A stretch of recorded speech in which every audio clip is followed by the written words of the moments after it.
supported talk radio on the net. So push the donate button or push the. Actually, you don't really subscribe to the archives. They're free. They're free. So get yourself some great merchandise from the station, which is revolution.radio. You can get a hat, a t-shirt, a mug, and all the art for those was created by one of the other hosts on Revolution Radio, and that was A Mad Painter. His work is awesome. These are all branded Revolution Radio. If you'd care to get one that was co-branded Revolution Radio and Shiny Side Out, then go to shinysideout.net and follow the links there for the merchandise. We got hoodies and t-shirts and cups and mugs and this huge 20 ounce mug, all co-branded stuff. It's pretty good. The sales have kind of dropped significantly recently. I know the world is in hard times. I'm not for asking for anything special. Just if you like anything you hear, do donate to the station to support Becky and I, which one day we would like to be able to do this in some way, either syndicated. Granted, that's not an easy ask. If we had enough money to pursue this without having to go to work, that would be tremendous. And then we could do better research. At the moment, I'm going to be honest with you. We're thinking about doing maybe a YouTube of us or something like that, like a behind the scenes with all of the research that we do. Because, I work 40 hours a week. I research about another 40. I'd sleep in between all of that. And I've also got a family. I've got to go shopping. I have hobbies. And I'll tell you, there's not much time left at the end of that. So, besides being on air, the whole thing doesn't add up to be a great experience, and we're doing it for free. So Mackie and I together, we're pretty good at researching. Now, it's not just like on the internet, right? That's going into libraries, reading actual text in actual books, because that's a lost art, and it's not going to come back anytime soon. Yes, books are still being printed, yes, but the kinds of books and the kinds of filters and the backing behind them is drying up. People are just going in one direction only, and that direction is sadly not in favour of this platform.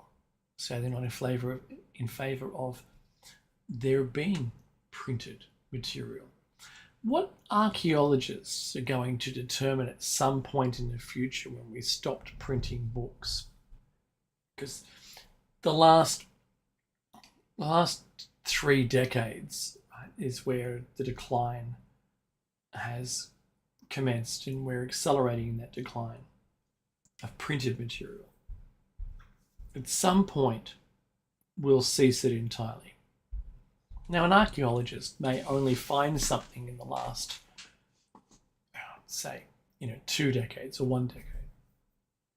Okay, and nothing post that 10-year period, because we went AI or the internet, or we had a world war or something, right? Whatever, it doesn't matter what the cause was, but we cut it off. And let's hope that material that they found to determine the whole of our humanity in 1,000 years' time, right? Could have been buried in some kid's school bag in a deluge, in a waterproof box that for some reason had been exposed to a ton of UV before it was sealed, like a lunchbox, right? So that there wasn't bacteria in there enough to be able to consume it. The humidity was perfect, like almost zero humidity, and therefore it was trapped as a time capsule and kept.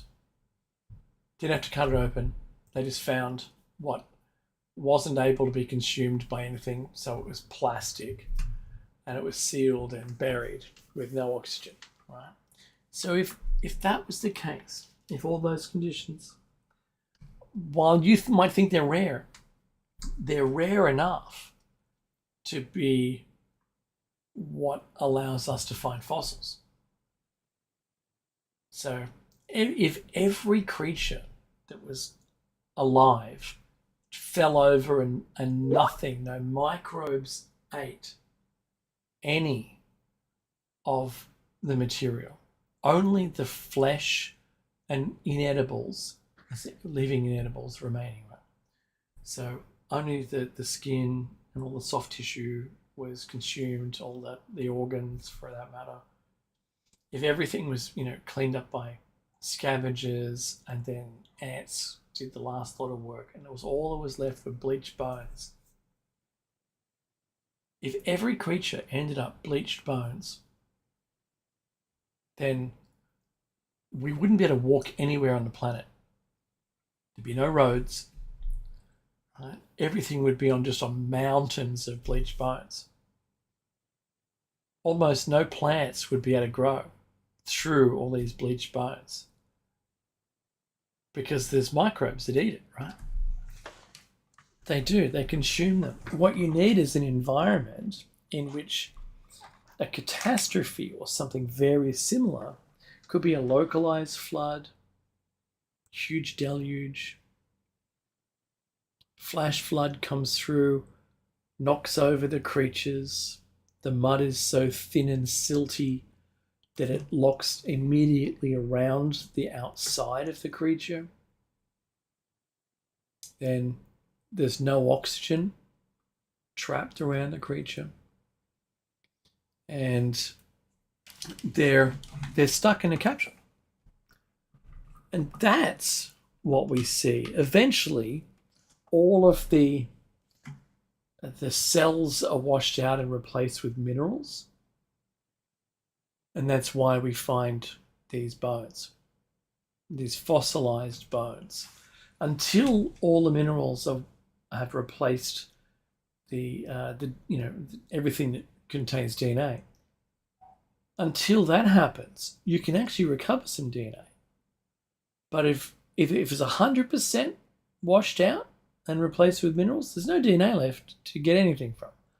So this is the big problem, right? If you're snap frozen or in a mudslide, right, and then you're in the permafrost for the next 20,000 years, then that's the only hope. That's the only hope of being able to get some really good DNA. But there isn't anything on Earth that's been continually frozen for 65 million years, just for sake of argument of some large number, which happened to be the demise.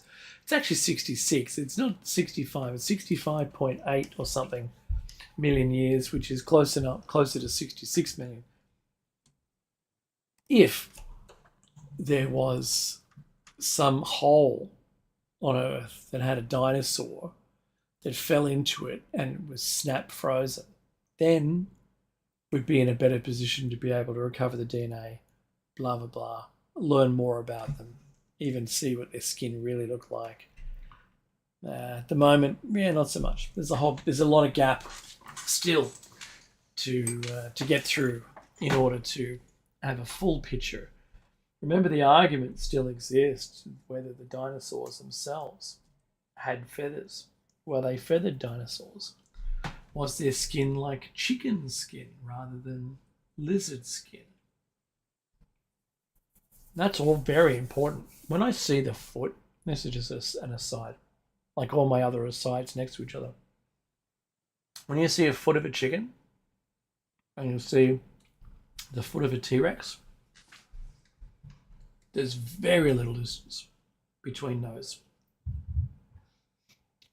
The central bone of the middle toe has dissolved pretty much over time to be only a little nub at the end.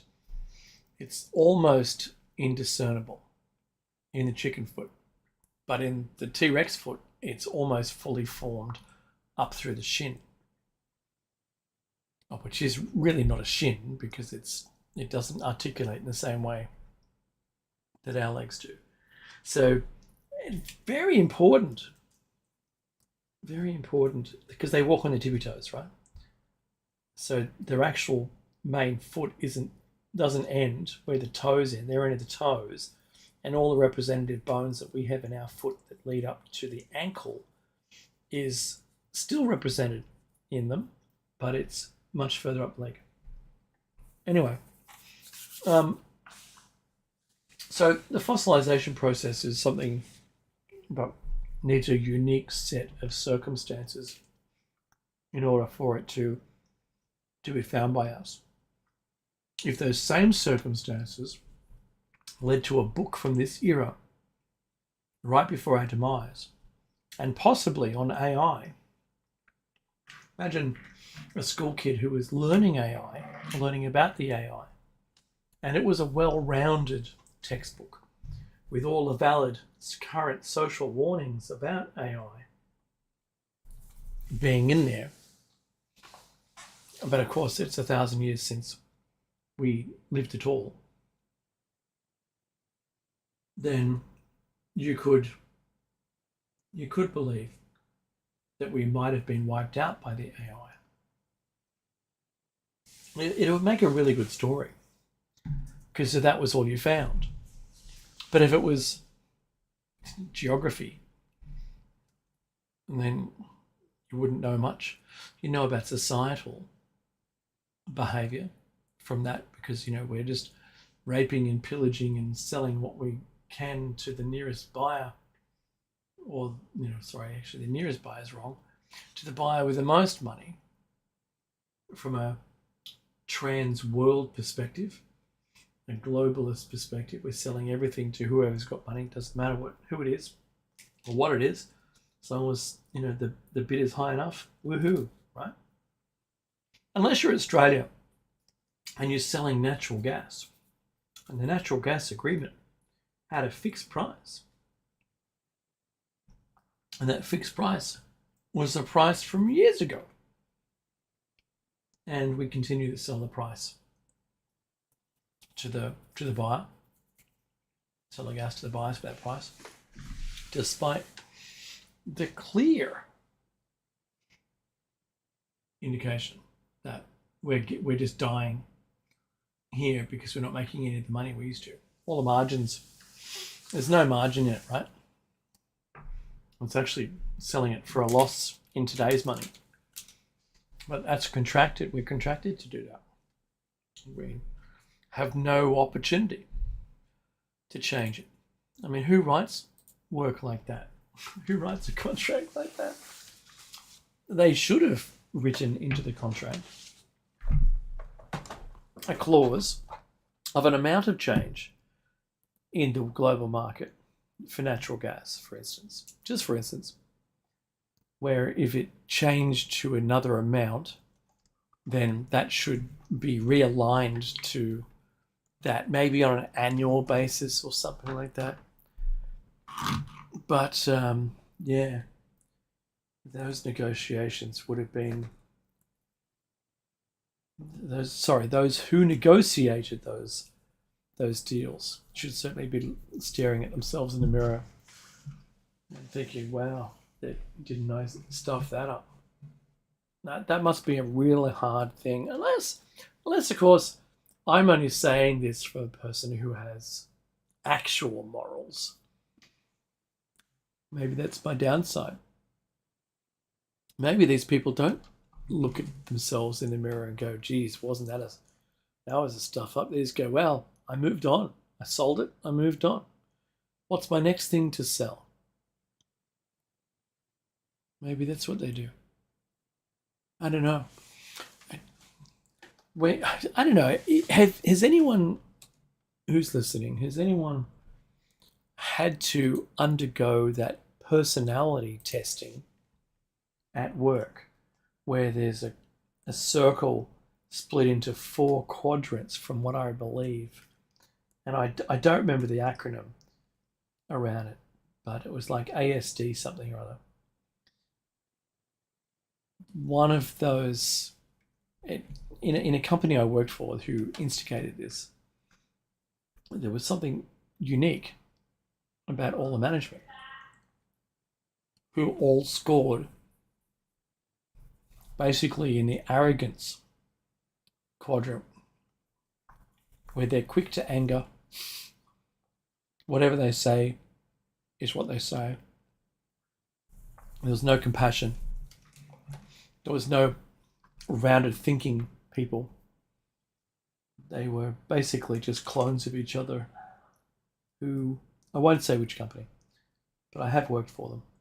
And it was an autocracy, basically, from the top down. I don't know how those people were employed. Imagine if you went into an interview where instead of being a compliant individual who was polite, knowledgeable, certainly able to do the work, there was no exceptions to the rule there, who then shut down a conversation and go, well, you're going to employ me or what? What's going on? You go, what do you mean? Well, I expect you to employ me now. I qualify. I'm not saying this is whatever ever taken place in an interview, but for them to be in that quadrant means they must handle every conversation in the same way. And for the people doing the interviewing, maybe that was all they needed for them to go, well, they seem like they know what they're doing. Let's give them the job. Of course, then it just became like working for a crack German military organization in the 1940s. Extraordinary. So there was only two people that scored dead center, like you got the 50 on a dartboard. That's the center round piece, not the 25 around the outside of that. There was two of us, one guy that worked in another department and myself. And I figured if you wanted someone in a role like one of those roles that were employing all of the ones that were the most arrogant, I don't know, I forget the letters, right? But that style of person, then wouldn't you want someone who was every one of those things? You could be forthright, you could be strong, but also compassionate, and you'd be able to think about an option and weigh up the choices rather than just maybe, I don't know, knee-jerk, reactionary. You don't want everyone to be just a mouthpiece commanding everyone and telling them what to do, but rather allow the bunch of individuals to be greater than the whole by everyone working together towards the outcome. I don't know. Maybe that's, my own failure as well. All of the people who have been the most successful are in the middle. They're the people who are actually all the entrepreneurs. You don't find an entrepreneur who's just full of arrogance and says, well, this is the way it's going to be. They're not. They're driven to an outcome, but they need the cooperation of everyone around them, not just whipping slaves to make something happen. I think that's the big differentiator. So I've had to undergo that test. I found that I was surprised to see myself in the middle. I thought I'd be down one of the quadrants, one of the four pizza slices. But no, I wasn't. I was bang smack right in the middle. And I found it difficult to find a workplace that employed those kind of persons. I found what I believe to be that now, and it's a totally different way of operating a business. and it's quite a surprise. So if I could say anything about the current company, which I won't name, I would say that it is the way I would expect all businesses to operate, but don't. I don't. I don't see them that way, with all the flaws. And look, I'm not giving my past employers grief. Everyone runs their own business in a different way, and it's management down, business styling.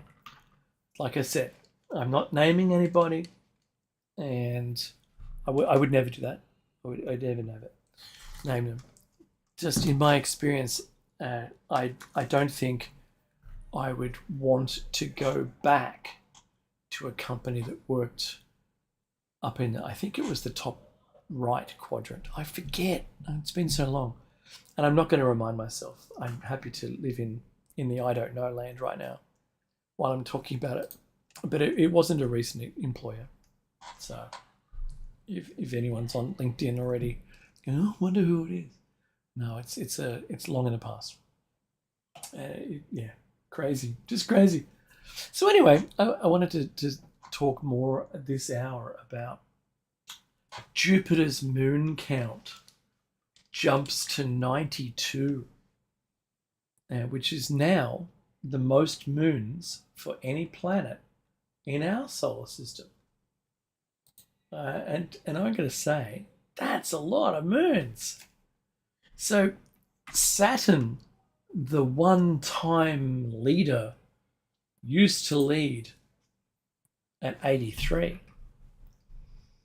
That's something else. So astronomers have discovered 12 new moons around Jupiter, putting the total count at a record-breaking 92.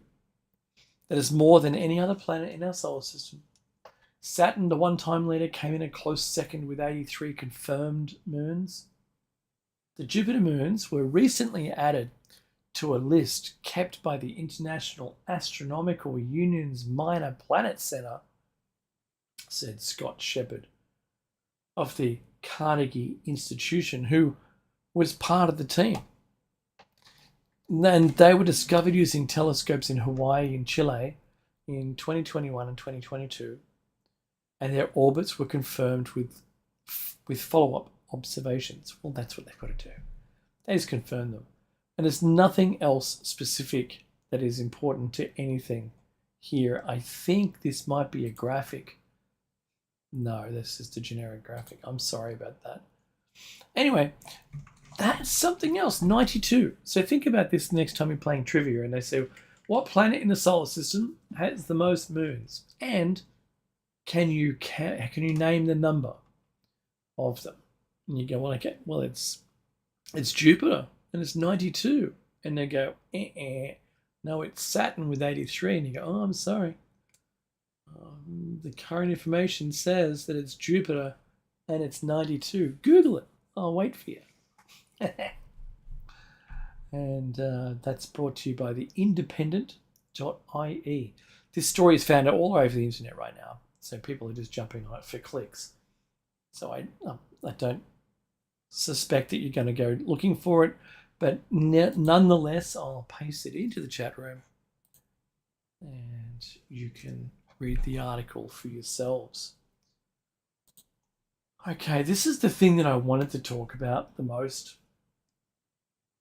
Because this could be something detrimental. I think this could be a new platform, a new weapons platform, possibly. But it's an old balloon. And I think we all know who we're talking about here. So China put up two balloons. One in Northern Hemisphere, one Southern Hemisphere. And they fly from west to east. So they're up in the jet streams. And their balloon that they claim is a weather balloon. Just up there. There's nothing to worry about. I think I've got a really horrible Let me see if I can save. I can save it. That's good. I have an image that I'd like to be able to show those people who are watching this. Watching this on YouTube. Let me go to downloads.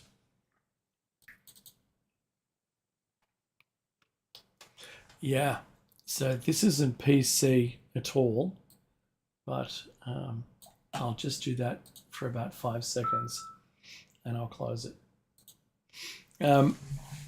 There's video from someone watching it, and I can't tell you who watched it happen, but it says, well, braces as China reacts to US shooting down of alleged spy balloon.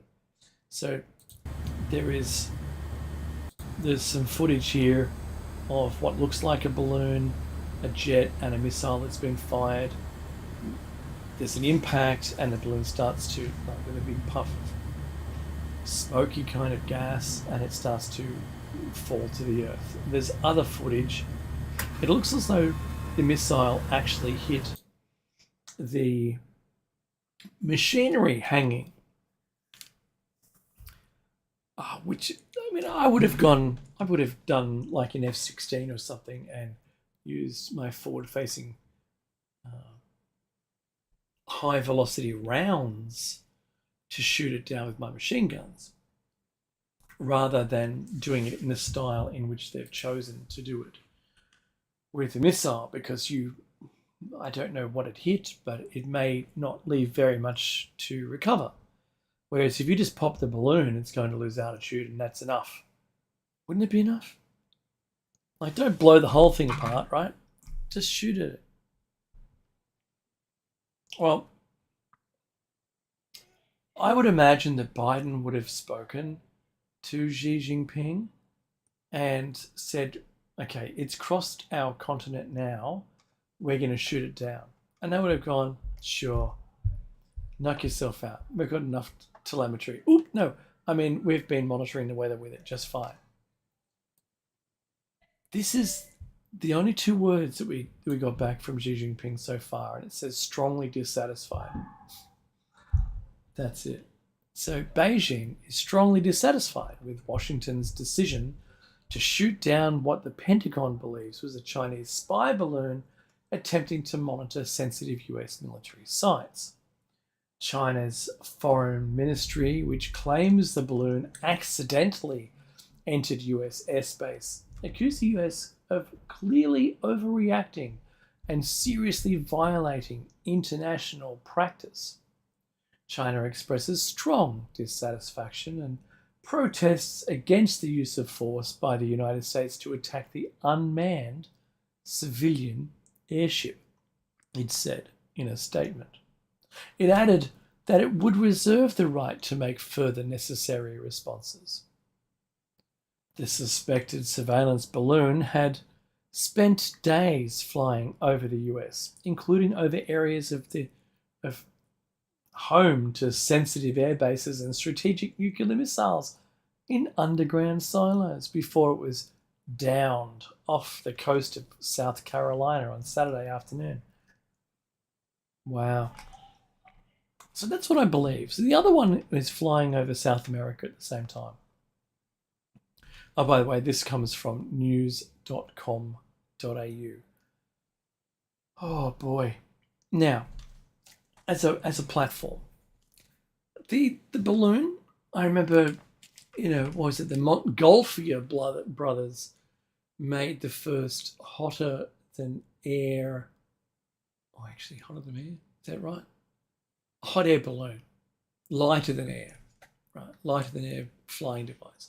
So they made a hot air balloon, and that started an industry, and the industry kind of made its way all the way to World War I, where balloons were being used as high point surveillance platforms, where someone, a tethered balloon, mind you, would be hoisted up and with enough visibility be able to describe, before radio, mind you,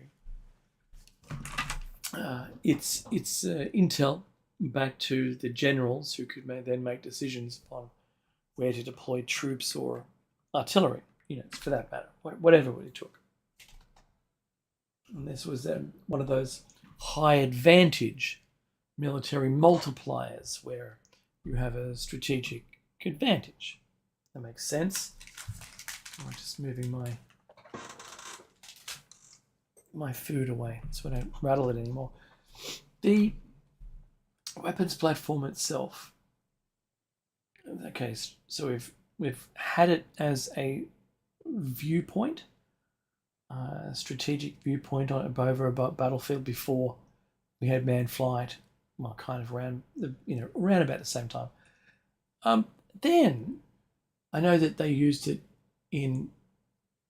with ships to do the same thing, but then we start to use it post World War II to listen to nuclear explosions. So if you haven't ever done this, it's really important that you next time, remember this conversation, next time you have music playing and there's a balloon that's just an air balloon, of air density balloon using atmospheric air, which is 75% nitrogen or something similar, that's been inhaled, exhaled into to create it.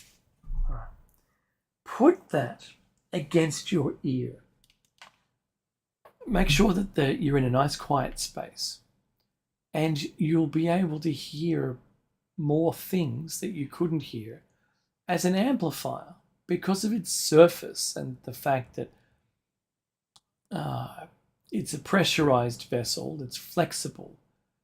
Shock waves of sound that pass through it are amplified. And it's an established way of being able to hear an omnidirectional sound. You don't know from whence it came. You're not testing that. You're just listening to things. And as you walk towards the sound source in other rooms of your house, for instance, it's a local experiment you can do because it's also a closed environment, so you can reduce the amount of exterior sounds. You'll notice that it becomes more and more sensitive to sound as the sound is shock waves are within proximity. They're gaining on proximity. That's really important. So when they had large weather balloons, for instance, with sound recording equipment, they could actually hear the shock wave of the blast. Not hear the blast as much as detect the shock wave. The larger the balloon, like this thing was meant to be, this China's balloon itself was said to be 3 American school buses across, which is just phenomenal. You got to think about what kind of payload. I saw it had, like, was it 12 solar panels? It must have, I don't think it, would have had a huge battery, but certainly there's enough panels up there in the thin atmosphere at 60,000 feet where it would, be exposed to a lot of sunlight, not down in this dense atmosphere. Could have powered a ton of gear. And worse still is the possibility that you could do exactly the same thing, still claim it's a weather balloon, but have an EMP device. Just an explosive device, and you could make it travel across your opponent's country and then detonate it under the guise of being a weather balloon. Nothing to see here, it says weather balloon. That's kind of new. Doesn't appear like a threat. There's a lot of people attacked, or killed by somebody they know. It's a long shot, I know, granted. But because there wasn't an immediate threat, your guard's down. And that's the kind of threat that's the most dangerous. I mean, that's why the word trust exists, because you build trust with someone, you You've worked through what it means to be trusted. You formulated relationships. That's part of the human psyche, and then you hold, an unsolicited trust. Oh no, a solicited trust. That would be right with people, and then that aren't going to kill you, right? If you fly something over someone's land so slowly that they just go, oh, that's just weather balloon. No, well, who would worry about that? And then suddenly all of their technology is gone, and you're being invaded. What kind of a little foolish? The US waited until it had completely traversed its country before shooting it down. And the argument was, oh, so we didn't cause any collateral damage. But you could have shot it down 100 times where there was just open farmland, and you just take it, you just warn people, we're going to shoot it down, it's over this area, just make sure that you're not beneath it. Yeah, look up, not the don't look up messaging. And that's how easy that kind of messaging would have been. But, no, let's do it over the water. What about the poor people in the water?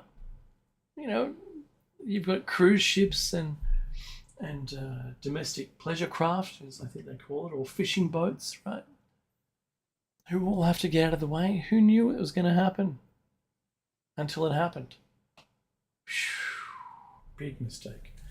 There's another device I think that Russia claimed that they've made, which it's something that I'd spoken about on air probably 20 years ago.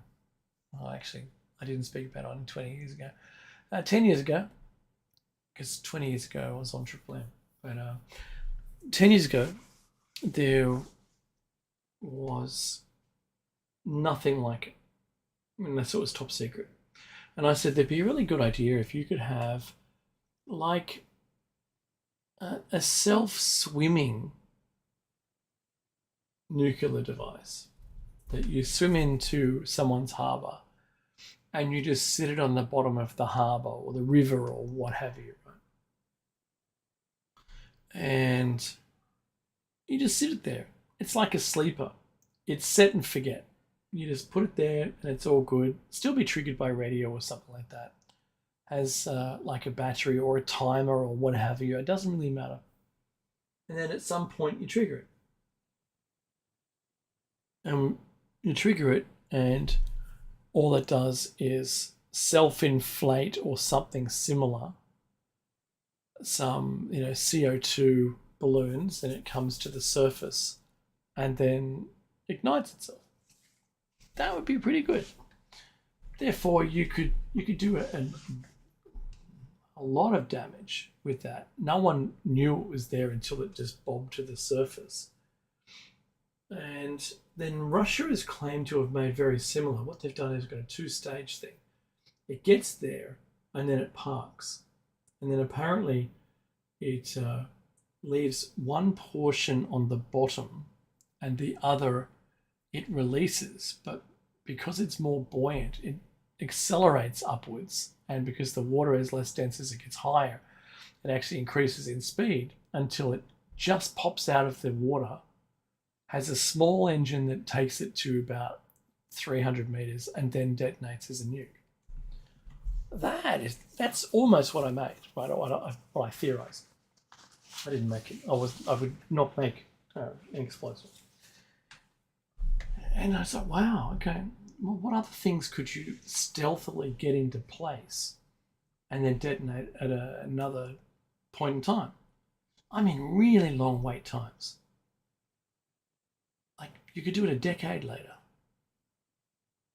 And that would probably be what you'd be looking at. So you could deploy them everywhere within the decade and make them all detonate at once. That's so bad. Anyway, that's always kind of worried me. So the EMP thing, floating something across someone's territory without them caring. You do it once, they shoot it down. You do it again, you go, look, it is honestly a weather balloon. It's, We just want it. We're monitoring stuff. Don't panic. Don't panic. Anyway, if you can get it halfway across and they don't shoot it down, then voila, EMP, knock everything out, and you're good to go. There would be very little left if you could EMP a nation. And there's no bringing things back online anytime soon if everything is knocked out. Like in the Ukraine, where militarily the Russians took out their power generation and the transformers around, and they had to have transformers shipped in from other countries. Well, if everyone in a region greater than the Ukraine, for instance, but across Northern Europe all had exactly the same issue at exactly the same time, then there wouldn't be these spare parts just to roll in. And regions would either be down and never come back because cold starting the power system has never been done. There's always been some power somewhere to kick it on, to start it up. It's like having a flat battery and no way to charge the battery to start the vehicle. And push start, you can't push start a nation. So this is one of the big problems that you can look it up and look for it on the internet. If Google even works these days, I don't know. But look to see what you can find on cold starting the power generation for an entire nation, and you'll be I think you might be mortified. And I recommend everyone has a generator at home with enough fuel to run it for, well, at least a couple of weeks minimum before you can get yourself settled. Now, the last thing I wanted to talk about today was something really, really cool. I'm just going to put the middle screen on. And this is clothing which is disrupting the AI. And I'm going to throw a link into the chat room so you can see it. So by wearing cunningly designed, designed clothing, the AI can't determine it's a person, which is really interesting. There's different styles of it. So the one that I'm showing is like a mix of a giraffe and a dog and a zebra. For instance, it's mixing the patterns together and the AI can't tell whether it's a person. It's not doing it by face, but by body or body shape, or the arms are really thick, for instance, and there's lots of kind of like eyeballs. Now it's the same method that some creatures use in nature, like where you might see a butterfly with eyes on its wings. So it appears as though it's a different creature to the predators. The predators go, wow, that's too big for me. And really it's just some circles. And it almost looks like they did it intentionally. But, natural selection would mean two things. One, natural selection, if something was bred with those big eyes on it and it wasn't eaten, you would imagine that natural selection would also lead the predator to adapt, to go, no, that is the thing I want to eat. Isn't that crazy? So, it gets me. I've seen some AI that can get past some of this poor clothing, like the disruptive clothing. And the other one is the ones that I see that it really has a hard time with. There's multiple versions of small people on it. So it thinks in its AI that it's too far away to make a determination. And therefore that can't be a single person, but rather a multiple of very similar person shapes. And they're kind of in groups and random. That's really good. But of course, AI will adapt and say, well, no, that's just a person wearing some different disruptive clothing, and I'm going to look at their face. But now I've even seen there's a plastic face mask with positionally different shapes around the face. So the cheekbones are in a different place. The only thing that will be similar is the distance between the pupils. But then the eyebrows are further apart, etc. Blah, blah, blah. The mouth is in a different, it's lost slightly lower or slightly higher.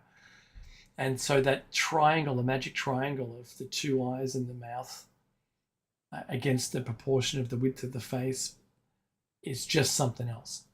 So the mask can make you look like someone else. Not a mask of someone else, but anyone wearing it will disguise you as not being identifiable. And that's really important. It's not like it's a mask of, well, you know, an American president, for instance, a former president.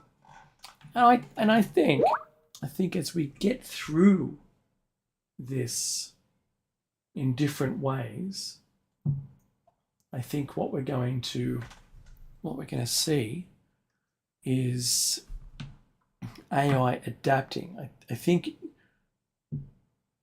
the way we're approaching AI is we're the snail and it is the hare, not a tortoise. We're a snail. We're even slower than a tortoise. A tortoise would overtake us. But in comparison to the AI's ability to adapt, I think that it's, as long as it's on a self-learning trajectory, it should be able to overtake us immediately. These ones that are used in cameras, for instance, are really awful. They're programs within a code set or some software that is used to appear to examine the footage and make determinations. It's not within the camera itself, it's within the back end. And it's all held by versioning. So it's only a matter of time before the developers go past this new trend and they work a way of being able to go around it. That's it.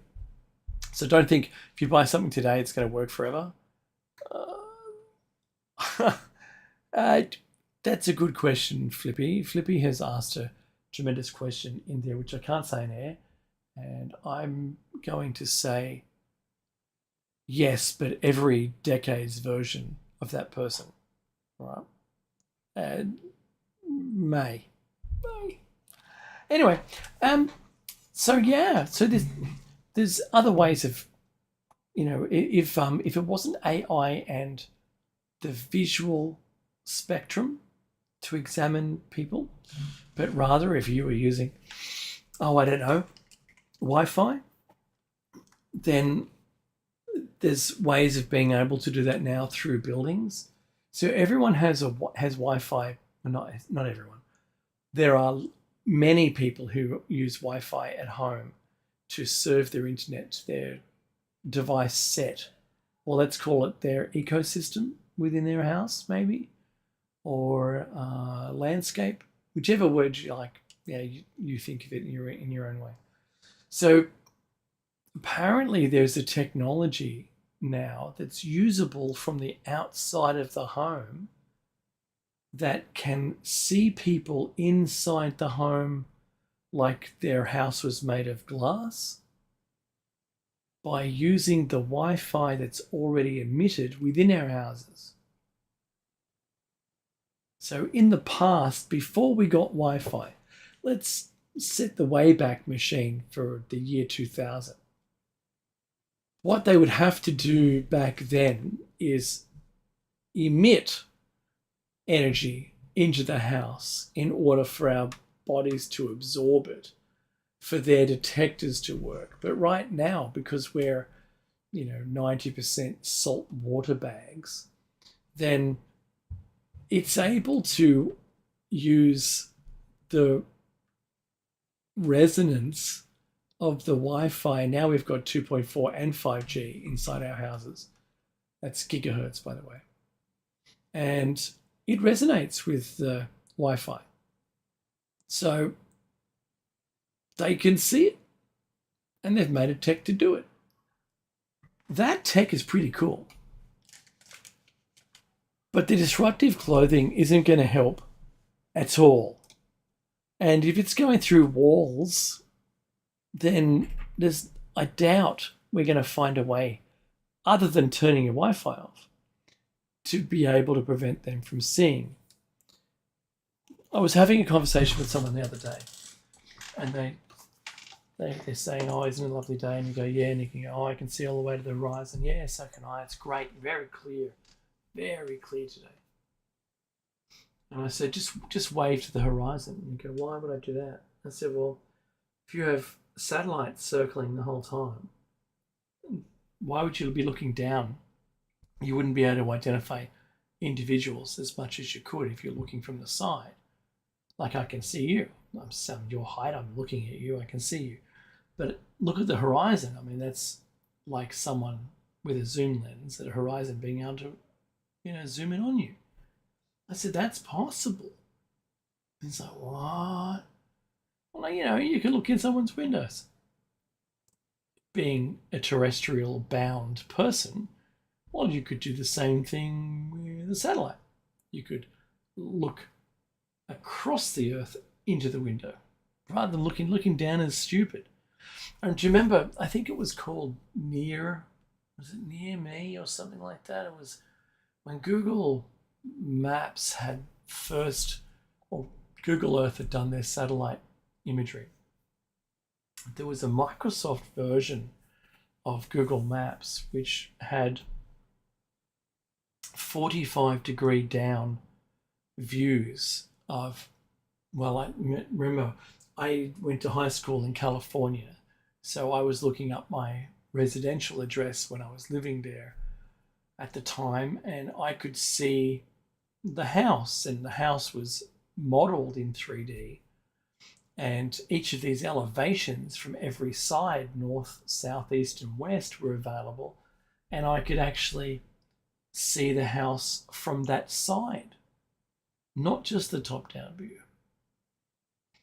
And I was like, wow, this is what I'm able to see for free. What happens if I'm the military?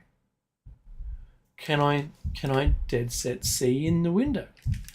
And of course the answer is yes.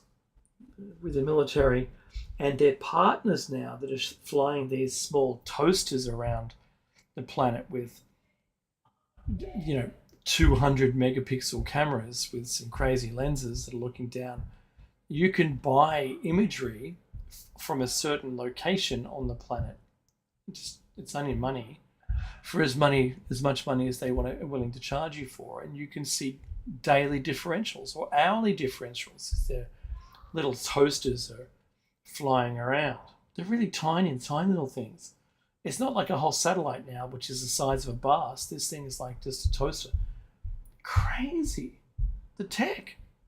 Imagine trying to evade. You see those TV shows where the stopwatch starts when the person runs down the street away from the film crew, never to be seen again.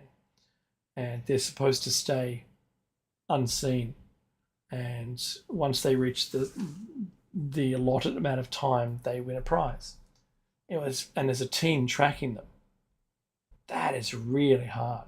With all the eyes on today, it would be extremely difficult to be able to evade anything. I can't imagine it. Certainly, as an IT person from way back, I would struggle because I'd be more paranoid about the technology that could see me and what I was carrying in order for them to find me. And I don't think we could do it.